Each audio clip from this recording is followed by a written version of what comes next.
Hey guys, it is Jeremy again. Welcome back to Books and Coffee.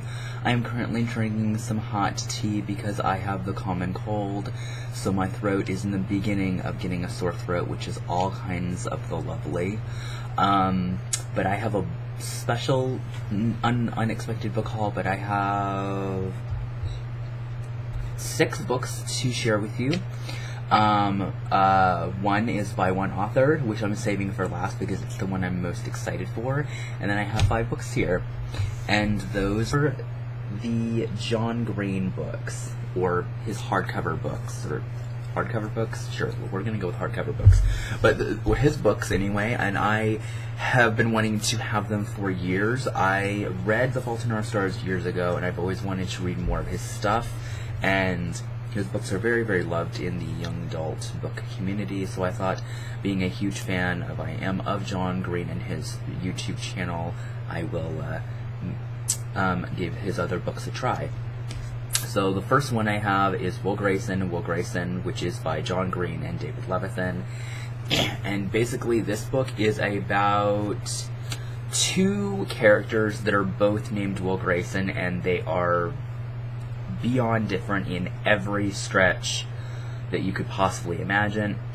One of them is gay, the other one is not, and they are both very interesting. I've only managed to read about the first 30 or 40 pages reading this or anything like that, but I am very excited, and yes, so I'm very looking forward to it. I love the cover to this. It's very shiny.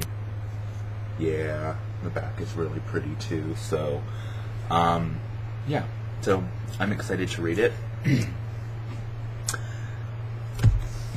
And then we have Looking for Alaska by John Green, which is currently in the works to be made as a limited series on Hulu.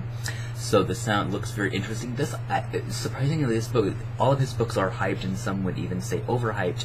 I don't realize, I think Teller, who is basically obsessed with famous last words of people. He's very, very interesting. People even compare him to Holden Caulfield. But I can't say too much because I honestly just don't know. But apparently it's romancy. It's set in a boarding school, which I love books that are set in a boarding school setting. It's very interesting, and I'm just very looking forward. It also won an award, so I think this is going to be really fun. And so of the 5 John Green books that are out, I've only read one of them, and I'm really excited to continue. So there's this one. Then we have An Abundance of Katherines by John Green, but a lot of people don't know, but a nerd fighter actually designed this very cover. And that was by Deborah Capin. I have horrible names. But I also really like the cover to this one. This one also won this lovely award. And this novel is about a boy named Colin, who every girlfriend he's ever had has been named Katherine.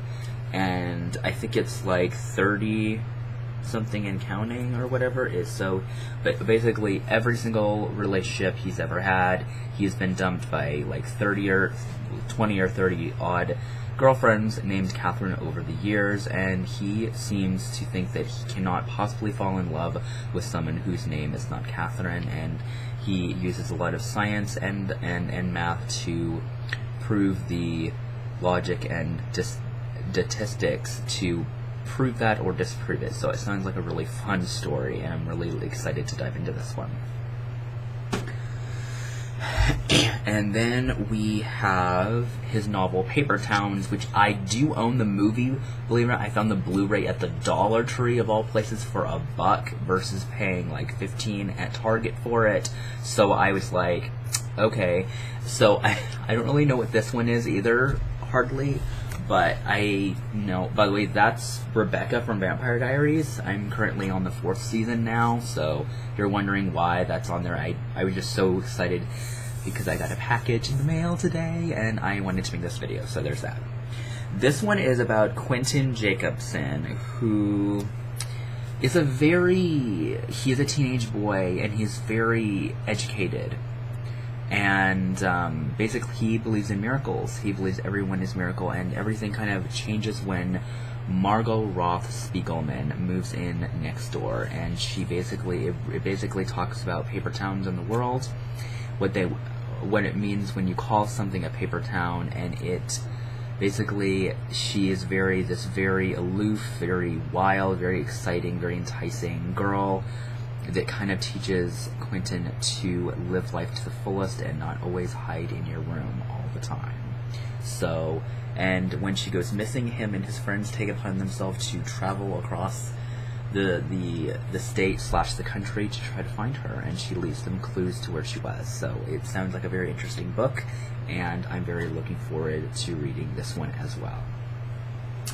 The last one is actually a book I've already read, but it's John Green's most famous novel, which is The Fault in Our Stars. And I love this book. John Green is definitely one of those authors that if I can meet just 2 authors ever, would be John Green and Cassandra Clare. Hands down. I love his books. Love her books too, but yes. But this book was my very first book that I ever read by him, and it is one that utterly destroyed me as a person. This book was fantastic, and I got so much out of this book, so much about living, so much about life, and to not waste a second of it. So I love this book. I'm very excited to reread it. I've read this book twice. And I haven't read it since I was reading it before the movie came out, and then I never ended up going to see the movie because I didn't have the money to go see it. So, but yes, so this will be a really fun book to reread, and it's beautiful. Yeah, very excited. Now, last but definitely not least, the book that I got today, because my lovely sister was very nice enough to buy this for me, because I didn't have the money at the time, and I have been waiting for this book to come out for years.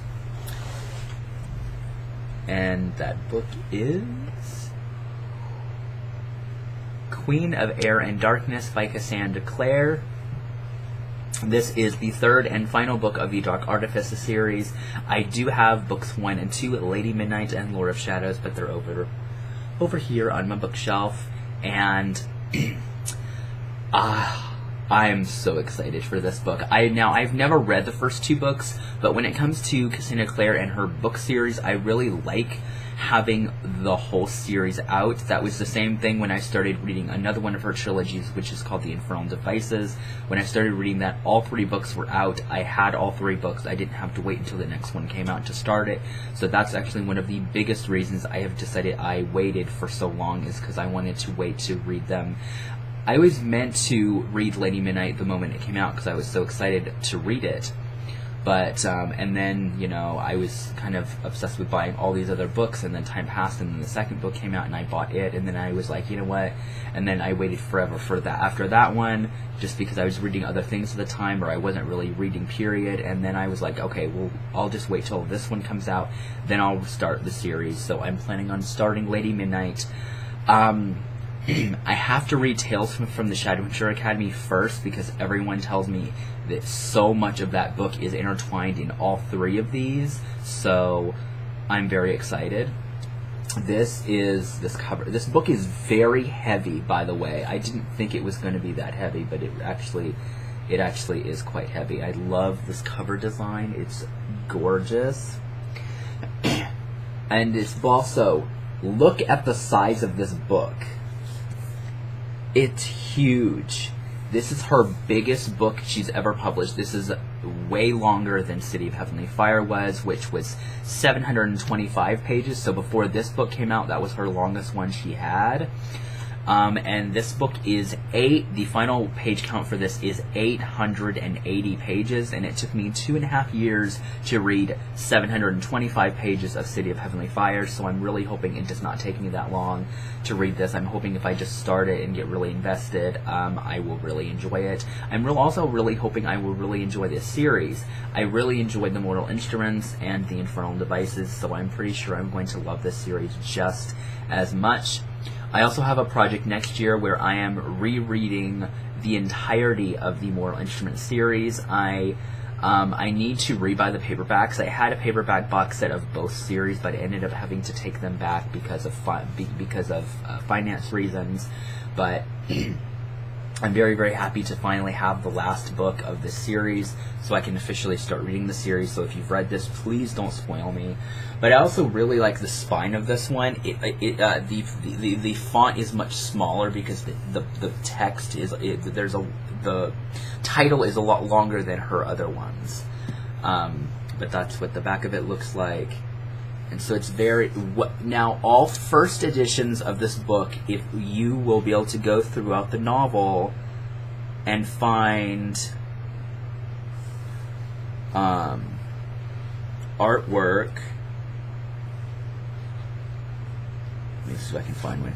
You'll be able to find artwork throughout the book.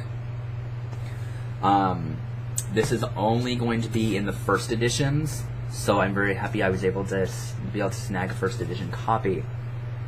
Now, with every single finale that Cassandra Clare has done, they have always done this. Whenever she publishes the last book of a series, they always do some really great, fun artwork underneath. With Clockwork Princess, they did a timeline of the Herondale, Lightwood, and Carstairs family tree. Then with the with City of Heavenly Fire, they did all the the main bulk Mortal Instruments characters, and they kind of did the same thing for this. And it looks like this. It's beautiful.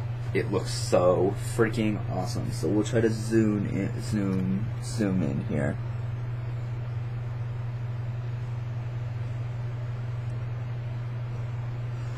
I love it, and I love it that it has a cat on it. And I'm a huge cat lover, so I'm excited to read this. And from what Cassandra Clare has stated about this book is that this book is going to be a game changer. She said that every future Shadowhunter book series is going to be very much directly linked to this one. But this is what it looks like without the jacket on it. So it's a nice brick book. So I'm going to take my time because every book in this series is very, very big. The first book is over 650, the second book is 700, and this one's over 880. So you guys pretty much know that I'm a pretty vivid fan of Cassandra Clare's work. I've been reading her stuff for years. I haven't read the last book I read was City of Heavenly Fire by her, so I've been really slacking hardcore when it comes to her books, and it's kind of a shame because I consider her to be my favorite author. So there's not only this entire series I still have to read, but there's also the Bane Chronicles, Tales from the Shadowhunter Academy, the Shadowhunters Codex, and then there's these. So I mean, it's going to be a while, but I just wanted to let you guys know I do have the beautifulness that is this amazing book.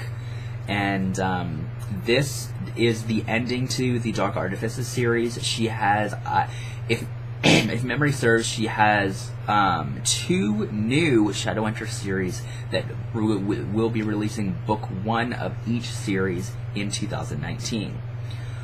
I forgot the title of the first one, but it is the adult Magnus Bane Alec series. It's going to be a trilogy that she is co-writing with another author.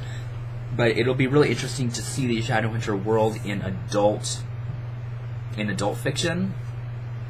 It'll be really interesting to see how different the writing is going to be set, because most adult books are a little bit different, so it'll be really interesting to see what's going to be different with that. But I think I think it's like the Book of Lost Curses or Lost Curses trilogy or something like that. The cover is out, and that one is supposed to be released in April. Then we are getting Ghosts from the Shadow Market, which is basically another collection of short stories very much like Bane Chronicles and Tales. And that one is supposed to be out, I believe, in June.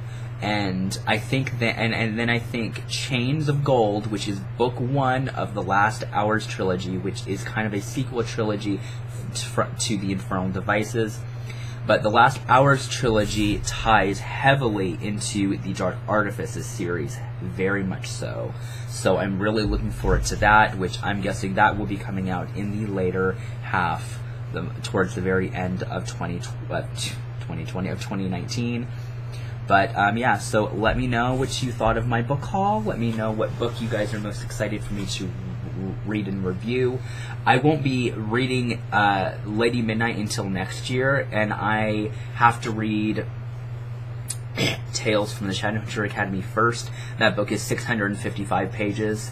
It's a really long book, so I'm going to have to read that one first, and then as soon as I'm done with that one, I will start reading the Dark Artifices series, especially now that the series is completely done and over with. I'm very excited, but this is a huge book. It's the longest book she's ever written, so I think this is going to be very promising. And until next time, I will see you guys later. You guys have a great day, and yeah, bye.